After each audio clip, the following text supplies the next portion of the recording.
عزیز دوستوں، بزرگوں اور بھائیوں، ہماری زندگی کے اندر ایک اہم پہلو جس سے ہم بڑی تکلیف کا شکار ہو جاتے ہیں اور بعض اوقات اذیت ناک حد تک وہ بات چلی جاتی ہے، وہ ہوتا ہے لوگوں کا باتیں کرنا۔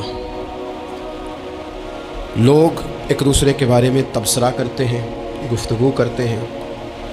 اگرچہ اسلام نے اسے بڑا ناپسند کیا اور غیبت کو زنا سے زیادہ بدتر قرار دیا،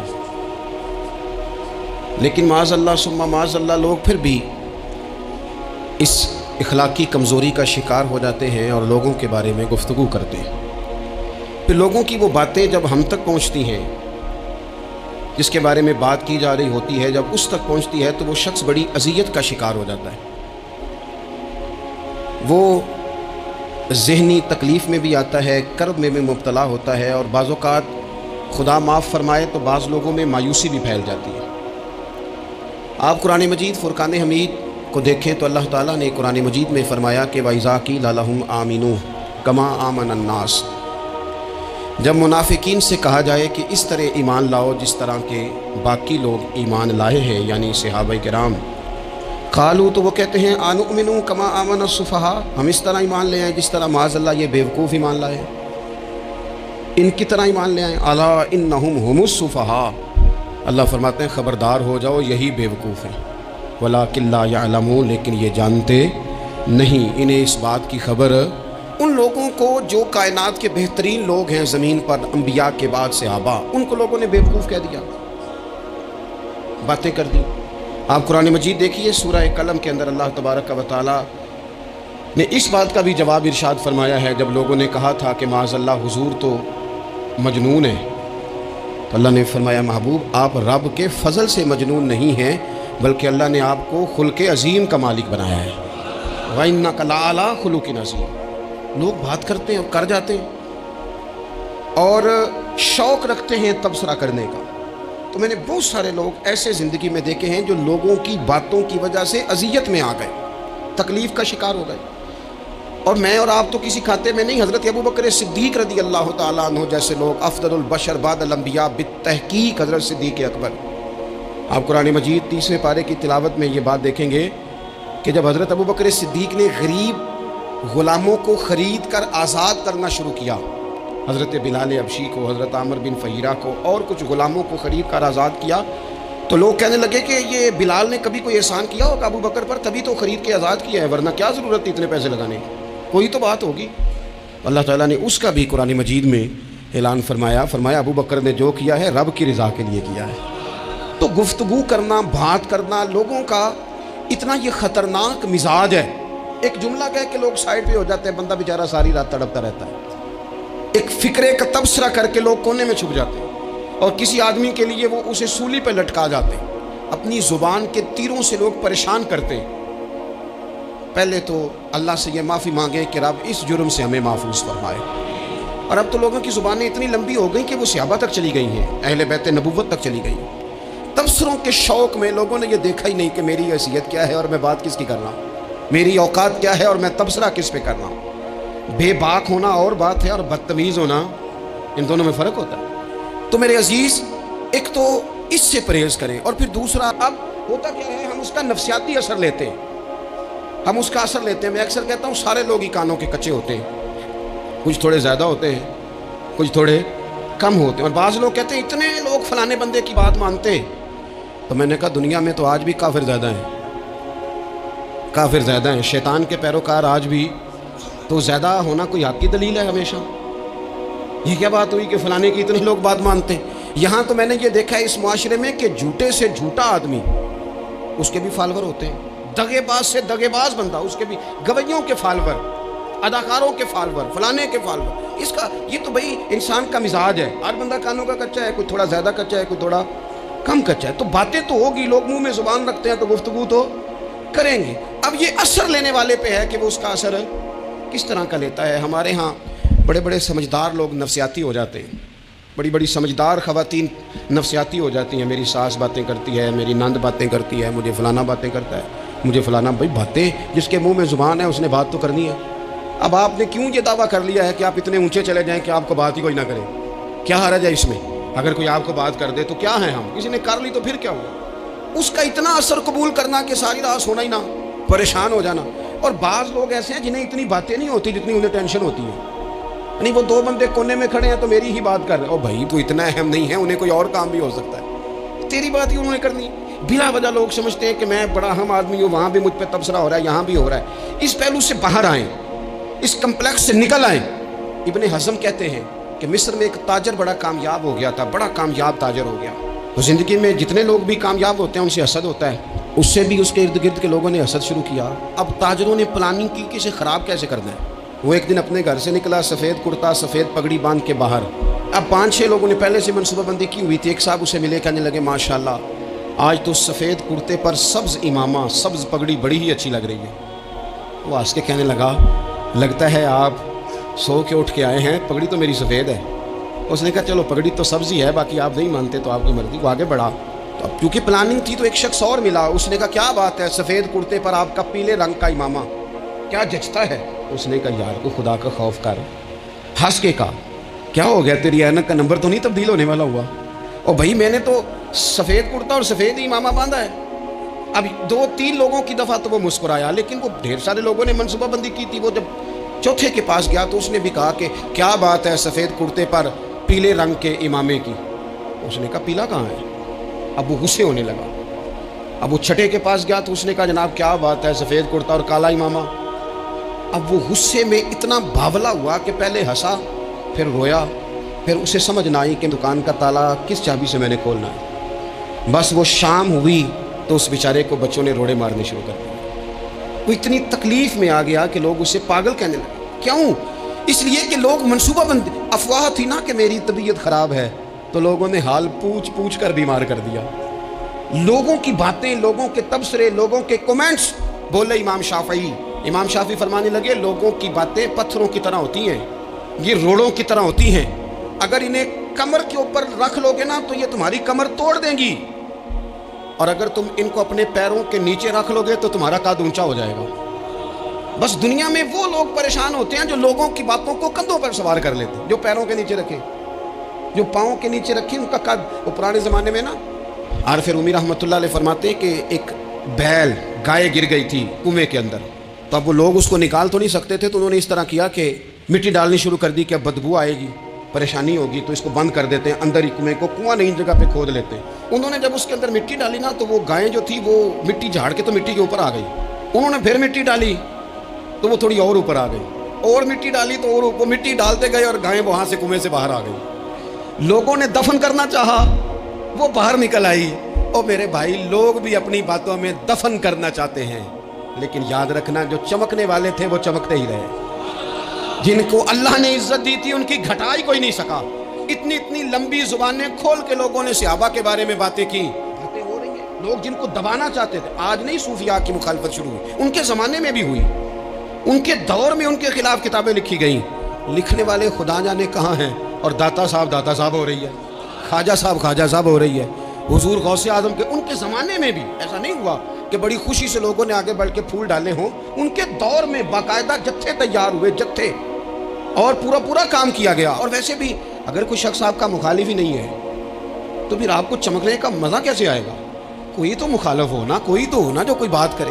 دیکھیں نا، اگر اندھیرا نہ ہو، رات نہ ہو تو بلب کی کوئی اہمیت رہ جائے گی؟ یہ چمکتا ہی تب ہے جب اندھیرا زیادہ ہوتا ہے۔ ہم کہتے ہیں اندھیرا ہو گیا، اور بھائی تجھے چمکنے کا موقع دیا ہے اندھیرے نے، تجھے اس نے عروج دیا، تم دیے بعد مخالف سے نہ گھبرا اے عقاب، یہ تو چلتی ہے تجھے اونچا اڑانے کے لیے، تو باتوں سے پریشان نہ ہو۔ میں نے کہا کہ اگر آپ باتوں کا پہاڑ بنا کے اوپر سوار ہو جائیں گے نا تو قد اونچا کریں گی باتیں۔ جو بندہ ڈسکس ہونے لگ جاتا ہے وہی تو مشہور ہوتا ہے، اسی کی تو بات ہوتی ہے۔ دیکھیں کیا ہوتا تھا بھلا مکے میں، کوئی بندہ باہر سے آتا تو ابو جال اسے کھڑا کر کے کہتا حضور کے پاس نہ جانا، تو کہتا پتہ تو کروں بھلا نبی پاک کے پاس کیا ہے، پتہ تو کروں بھلا حضور کے پاس کیا ہے۔ تو جن سے تعارف نہیں ہونا تھا وہ بھی تعارف کرا رہے تھے رسول پاک کا۔ تو اس لیے باتوں سے گھبرا جانا۔ ہاں ایک بات ہمیں کتاب و سنت میں ملتی ہے، اس پر ضرور غور کریں، تہمت والی جگہ سے بچیں، تہمت کا موقع نہ دیں۔ مطلب بلا وجہ ہی اپنے لیے بحث کا دروازہ کھولنا یہ درست نہیں ہے۔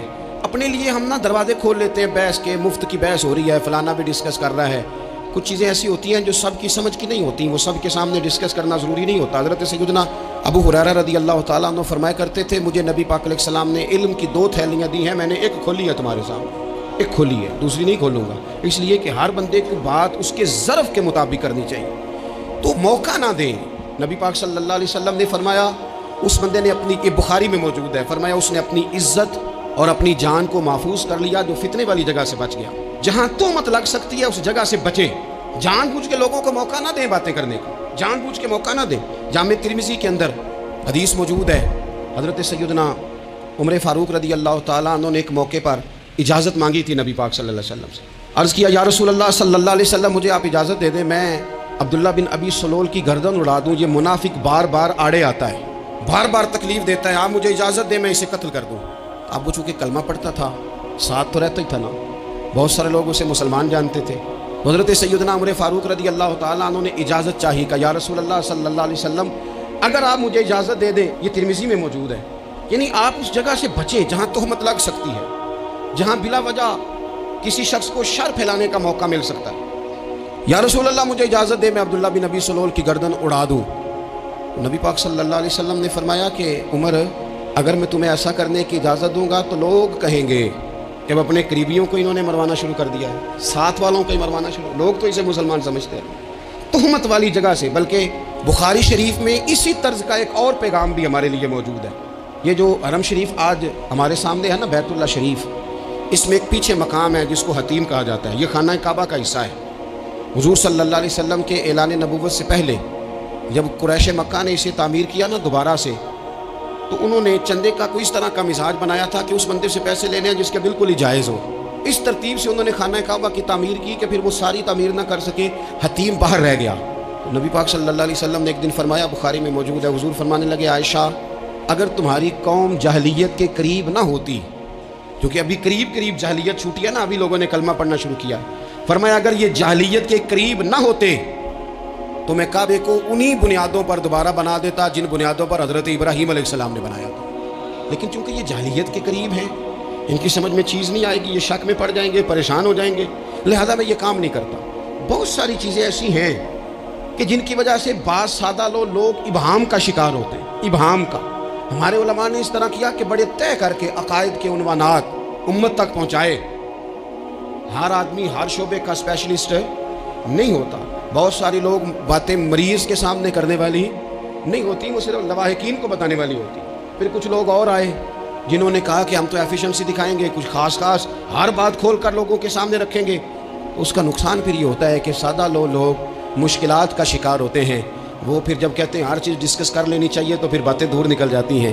پھر لوگوں نے انبیاء کرام علیہم السلام کی اجتہادی خطاؤں کو ڈسکس کرنا شروع کیا۔ ربنا ظلمنا انفسنا، اگر حضرت آدم یہ لفظ کہیں تو ان کے لیے تو ٹھیک ہے، لیکن اگر کوئی غلام اور امتی اور بیٹا اٹھ کے یہ لفظ کہے تو اس کے لیے ٹھیک نہیں ہے۔ تو میرے عزیز ایسے کام نہ کریں جس کی وجہ سے بلا وجہ بحث کا۔ ہمارے یہاں کچھ لوگوں کو شوق ہے خبروں میں رہنے کا، وہ ایسی باتیں چھیڑتے ہیں جن سے نا وہ خبروں میں رہ سکیں۔ میں نے دیکھا ہے وہ کہتے ہیں جی میں نے کوئی انوکھی بات کرنی ہے۔ بھئی انوکھی بات کرنے سے بندہ مشہور تو ہو جاتا ہے۔ ہمارے زمانے میں مشہور ہی وہ ہوتا ہے جو دوسروں سے ذرا ہٹ کے بات کرے، انوکھی کرے۔ وہ ہمارے لطیفہ لکھا ہے نا، ایک اہل عرب کا ایک ہجا نام کا عربی کا ایک لطائف سنانے والا شاعر ہے، تو وہ کہتا ہے کہ ایک شخص نے ایک دفعہ کہہ دیا تھا گدھا کھانا جائز ہے۔ بڑے بڑے علماء اس کے گھر چلے گئے کہ بھئی کوئی دلیل، کوئی جزیہ، کوئی کہاں سے، کوئی کتاب، کوئی حوالہ، کوئی شے۔ اس نے کہا روز آؤ گے ایک ایک بندے کو بتاؤں گا، اکٹھا اسٹیج لگاؤ، ایک ہی دفعہ حوالے دیتا ہوں، روز نہیں دیے جاتے۔ وہ اسٹیج لگ گیا، دنیا جمع ہو گئی، جنہوں نے کبھی ٹائم نہیں نکالنا، تو یہ ذرا انوکھی بات جو کر رہا تھا، تو سارے لوگ آ گئے۔ تو وہ اسٹیج پہ چڑھا تو کہنے لگا مجھے جانتا کوئی نہیں تھا، چلو اب بدنام جو ہوں گے تو کیا نام نہ ہوگا، اب قیامت تک کہو گے تو صحیح نا، وہ اس مولوی نے گھر جنہیں ایک بار آخیا نہیں تھی گدھا کھانا جائز ہے، چلو بدنام جو ہوں گے تو کیا۔ تو بہت سارے ایسے لوگ ہیں جو ہیں بدنام، پر چلو نام تو ہو گیا نا، بدنامی صحیح، شرارت صحیح، شیطانیت صحیح، لیکن نام تو ہو گیا۔ تو اس لیے کوئی ایسا انوکھا کام جس سے لوگوں کی، میں آپ سے بڑی گزارش عرض کروں، اعلیٰ حضرت بریلوی رحمۃ اللہ علیہ نا، لالٹین کے اندر مٹی کا تیل جلایا جاتا ہے ہمارے ہاں، تو مٹی کا تیل ظاہر ہے اس سے بدبو آتی ہے، تو مسجد میں وہ جلانا جائز نہیں تھا۔ تو ایک صاحب ارنڈی کا تیل لائے، وہ خوشبو والا ہوتا ہے، وہ لا کے انہوں نے نا اعلیٰ حضرت بریلوی رحمۃ اللہ علیہ کو لالٹین میں ڈال کے دیا اور کہا کہ یہ مسجد میں اس کو جلاتے ہیں چونکہ اس کے اندر سے خوشبو آتی ہے، بدبو نہیں آتی۔ تو وہ جو شرعی عذر ہے نا، حضور نے فرمایا کہ جمعے والے دن غسل کر کے آؤ تاکہ کسی کے پسینے سے ایک دوسرے کو تکلیف نہ ہو۔ کچا لہسن پیاز کھا کے مسجد آنا اس لیے منع کر دیا گیا کہ منہ کی بدبو سے تکلیف ہو، تو مسجد میں کوئی ایسی چیز جو بدبو کا باعث بنے منع ہے۔ اب انہوں نے وہ تیل لا کے لالٹین میں ڈالا جس سے خوشبو آتی تھی اور لالٹین بھی روشن ہوتی تھی۔ اعلیٰ حضرت فاضل بریلوی رحمۃ اللہ علیہ اپنے اس خادم سے فرمانے لگے کہ اب لوگ تو آئیں گے نا، تو ہمارے علاقے میں تو ساری دنیا مٹی کے تیل سے ہی چلاتی ہے، تو اب آپ نے ایک خوشبو والا تیل لا کے ڈال تو دیا ہے اس کے اندر لالٹین میں، پر یہ لوگوں کو بتائے گا کون کہ یہ تیل وہ نہیں ہے؟ لوگ تو یہاں سے دیکھ کے جائیں گے اور جا کے کہیں گے کہ اتنے بڑے عالم کی مسجد میں اگر جل رہا ہے تو ہم کیوں نہ جلائیں؟ تو فرمانے لگے وہ شخص کے حضور پھر حال کیا ہے؟ فرمانے لگے آپ فرضوں کا سلام پھیر کے دعا سے پہلے لالٹین کے پاس کھڑے ہو جائیں اور جو بندہ گزرے اسے بتاتے جائیں کہ یہ مٹی کا تیل نہیں، یہ مٹی کا تیل نہیں، یہ مٹی کا تیل۔ ہر شخص کے ذہن تک بات اتر جائے تاکہ لوگ کسی ایسی چیز کا شکار نہ ہو جائیں جس سے کہ ان کے مزاج میں کوئی غیر شرعی چیز عروج پکڑ لے۔ تو میرے عزیز، ہم نہ کچھ بدگمانیاں لوگوں کے اندر لوگ ڈالتے ہیں۔ ہمارے ہاں بالخصوص پاکستان میں جب سے سیاسی فرقہ واریت شروع ہوئی ہے، سیاسی، ہماری قوم کا مزاج اتنی بری طرح خراب کیا گیا ہے۔ ہمارے نوجوان بچے جو بڑے سنجیدہ پڑھے لکھے، ان کی گفتگو اپنے سیاسی مخالف کے بارے میں اتنی لوز کر دی گئی ہے، اتنی کمزور کر دی گئی، اتنی خوفناک کر دی گئی ہے کہ اس طرح تو کبھی نہیں ہوا تھا۔ یہ مزاج جو لوگوں کو دیا جا رہا ہے، قومیں اپنے اخلاق کے طور پر زندہ رہتی ہیں۔ بد اخلاقیاں کبھی بھی انسانوں کو اونچا کر سکتی، پیچھے رہ جاتے ہیں لوگ۔ تہذیب کسی سوسائٹی کا حسن ہوتا ہے، اور اگر ایک سیاسی مخالف کے لیے آپ کا یہ والا مزاج بن جائے، اپنے سیاسی قد کو اونچا کرنے کے لیے آپ ان چیزوں کا سہارا لیں، یہ درست نہیں ہے۔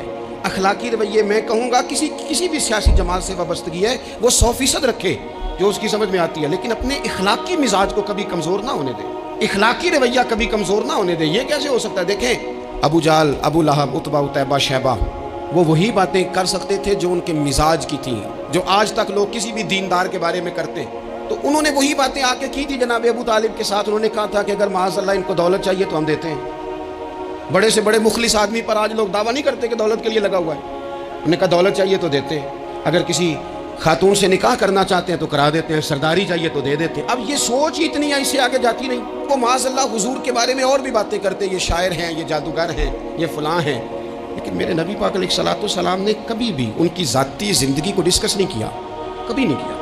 ابو جہل شراب پیتا تھا، لیکن حضور نے کبھی سوسائٹی میں یہ بات لوگوں کے سامنے بیان نہیں کی۔ وہ لوگوں کے پیسے دبا لیتا تھا، کئی جگہوں پہ حضور نے پیسے نکلوا کے دیے، لیکن جگہ جگہ گلی گلی کھڑے ہو کے حضور نے یہ نہیں فرمایا کہ یہ اس طرح کا ہے۔ آپ اپنے مخالفین کے بارے میں ضرور کلیم کریں، ثبوت کے ساتھ ضرور بات کریں، یہ ضروری ہے، لیکن آپ کا رویہ اتنا گھرا ہوا نہیں ہونا چاہیے کہ لوگ سمجھیں کہ یہ قوم تو اخلاق سے ہٹ گئی ہے۔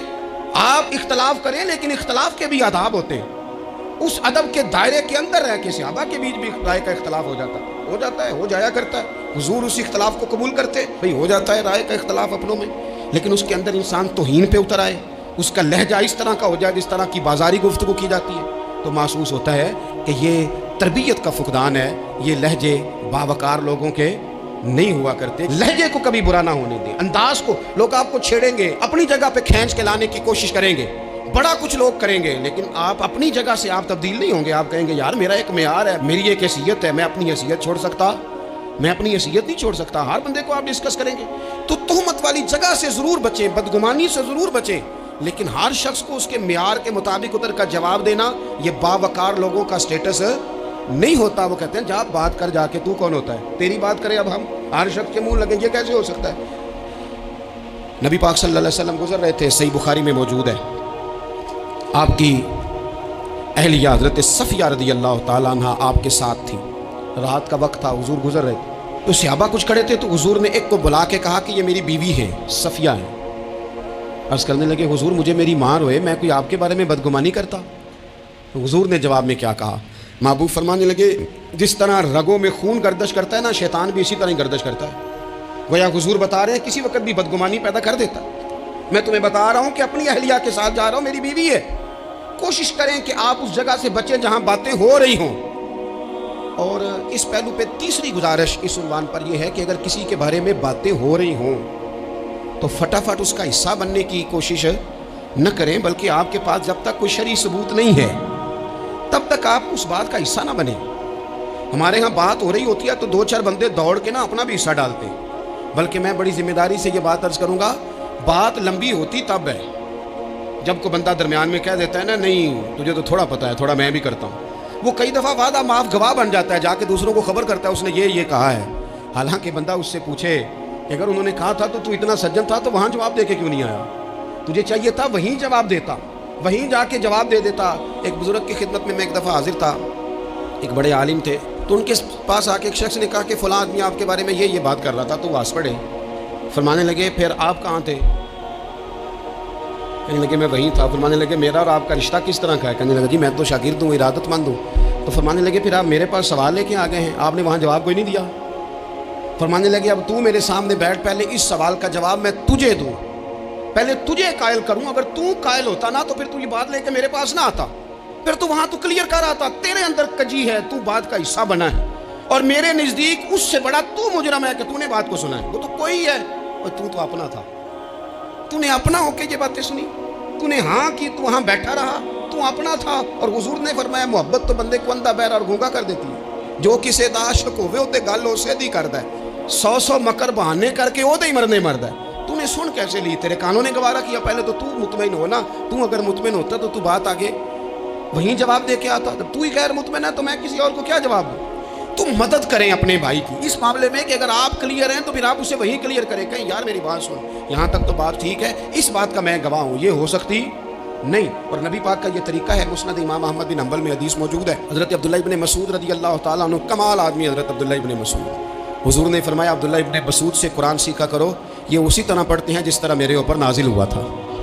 حضرت عبداللہ ابن مسعود کو نبی پاک علیہ السلام نے فرمایا درخت پہ چڑھ کے ذرا میرے لیے مسواک تو اتار دو. حضرت عبداللہ ابن مسعود کی پنڈلیاں پتلی پتلی تھی، ٹانگیں پتلی تھی. وہ درخت پہ چڑھے، ہوا چلی تو کپڑا تھوڑا ہٹ گیا تو بعض لوگ ان کی پتلی پنڈلیوں کا مذاق اڑانے لگے. معاذ اللہ، دیکھو کیسی باریک باریک پنڈلیاں ہیں، کیا انداز ہے. اب حضور بیٹھے ہیں نا، تو انہوں نے جو بات کی تھی وہ بات بھی درست تھی، پنڈلیاں واقعی پتلی تھیں، اور کوئی بھی اس انداز میں دیکھتا تو شاید مسکراتا. جب انہوں نے کہا نا دیکھو پتلی پنڈلیاں، تو حضور نے ہمارے لیے طریقہ کیا چھوڑا، ہمارے لیے سیرت کیا چھوڑی. حضور سید عالم فوراً ارشاد فرمانے لگے، نبی پاک فرمانے لگے چپ کرو، تم میرے عبداللہ کی پنڈلیوں کو پتلا پتلا کہہ رہے ہو نا. قیامت کے دن جب میزان لگے گا اور ان پنڈلیوں کا تمہیں وزن پتہ چلے گا، پھر پتہ چلے گا میرے عبداللہ کی شان کیا ہے. یہ بڑی وزنی پنڈلیاں ہوں گی، جب ان کا میزان پر وزن تلے تو آپ دفاع کریں. نبی پاک صلی اللہ علیہ وسلم نے فرمایا اگر کسی جگہ تیرے بھائی کی عزت پر حملہ ہو رہا تھا اور تو بچانے پر قادر تھا اور تو نے اس کی عزت سے اس شر کو روک دیا، کہا نہیں یار ایسی بات نہیں ہے، تم غلط کہہ رہے.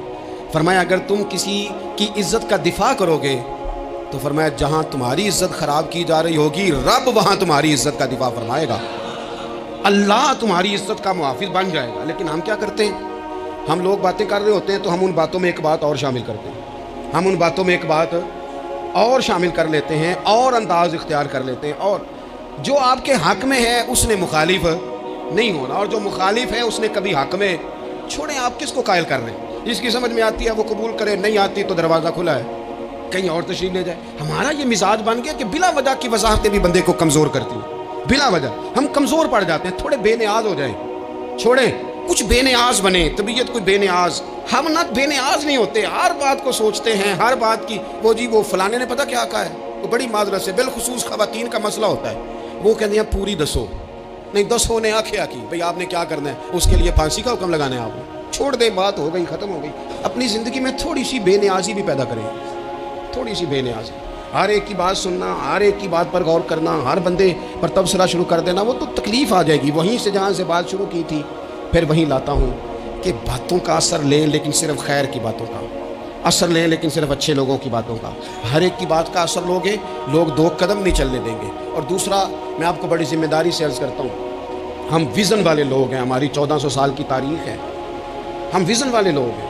یہ نہیں ہے کہ ادھر ایک بندہ آیا تو تھوڑی سی ہم اس کے پیچھے چلے جائیں گے، پھر کل ایک اور آئے گا تو تھوڑا سا اس کے پیچھے چلے جائیں گے. یہ تو وہ لوگ ہوتے ہیں جن کے پیچھے بنیاد نہیں ہوتی، اور جن کی پوری بنیادیں ہونا.